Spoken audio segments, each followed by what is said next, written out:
ďalší bodíky. Pekný rozvený, nech sa páči, dámy. Minulý rok som na tejto trati vôbec nedarilo, ale neviem tomu, že dneska urobia všetko preto, aby Hytopek dosahoval nejaké parametre pekného výsledného času. Trošičku meškáme s rozdielovačom na trať, ale verím tomu, že strojnička to...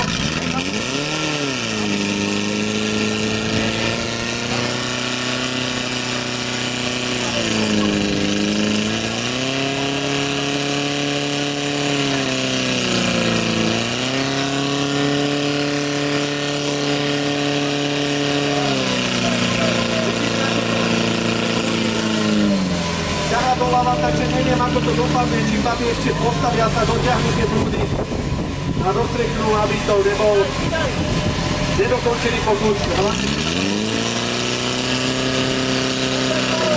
Veľký pokles, má byť Petrika, bojovali až do konca, takto treba, netreba to určite stávať. Bohužiaľ ten silný vietor nám robí šarapat, ako som tu spomínal. 47,63, výsledný čas na pravej strane som zakončil.